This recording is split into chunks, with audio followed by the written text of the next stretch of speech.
जय श्री कृष्ण दोस्तों, आज मैं आप सबके लिए लेके आई हूँ सोमवार व्रत कथा। जय श्री गणेश।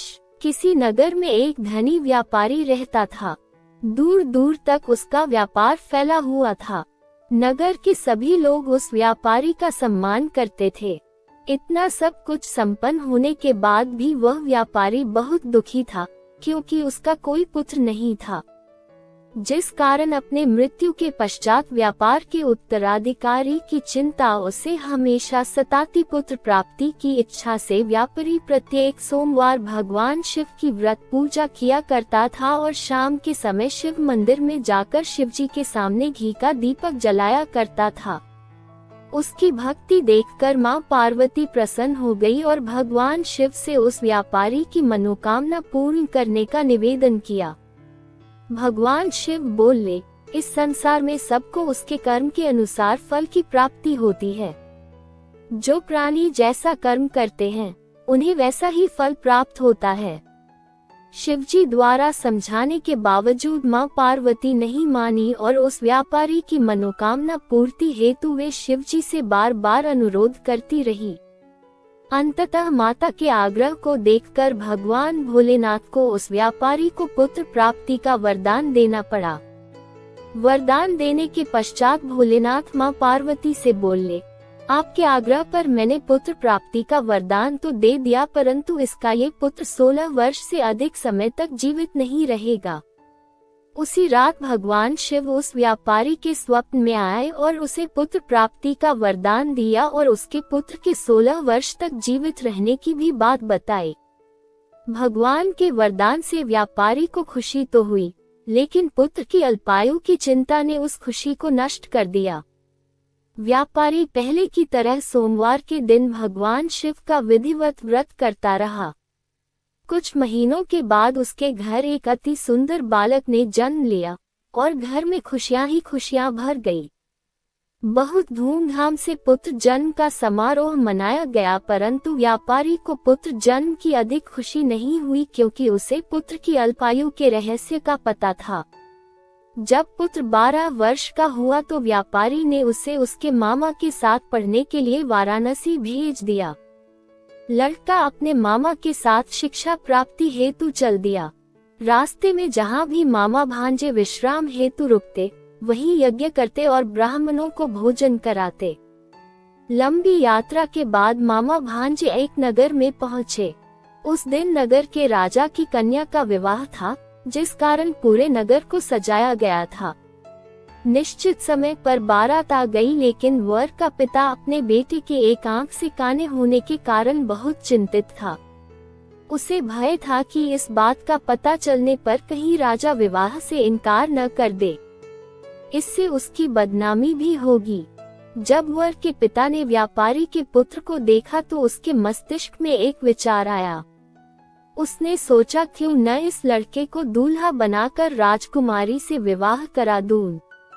विवाह के बाद इसको धन देकर विदा कर दूंगा और राजकुमारी को अपने नगर ले जाऊंगा। वर के पिता ने लड़के के मामा से इस संबंध में बात की।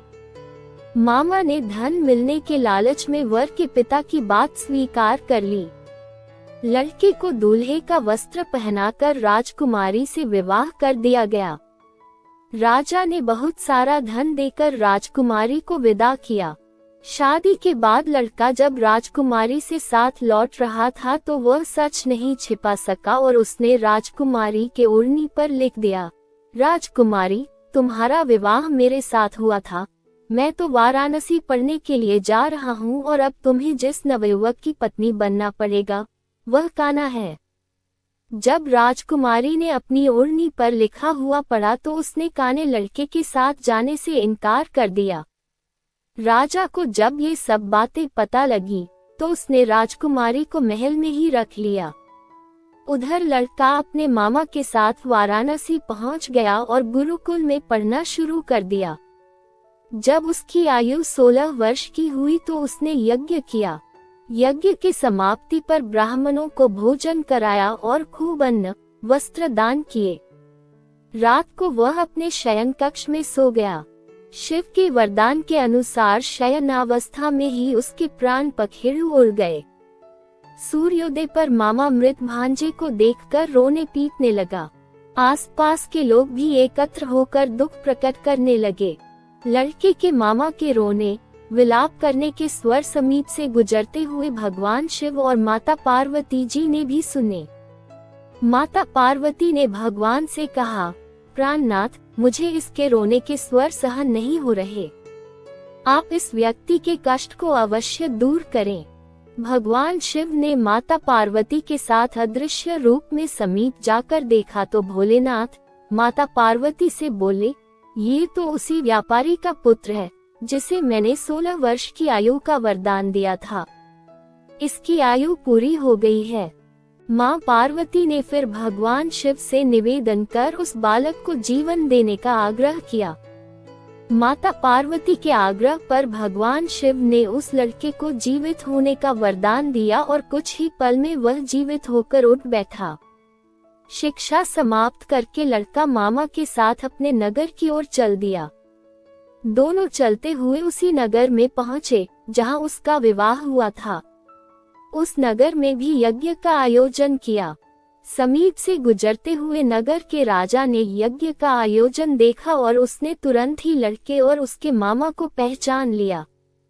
यज्ञ के समाप्त होने पर राजा मामा और लड़के को महल में ले गया और कुछ दिन उन्हें महल में रखकर बहुत सा धन, वस्त्र आदि देकर राजकुमारी के साथ विदा कर दिया।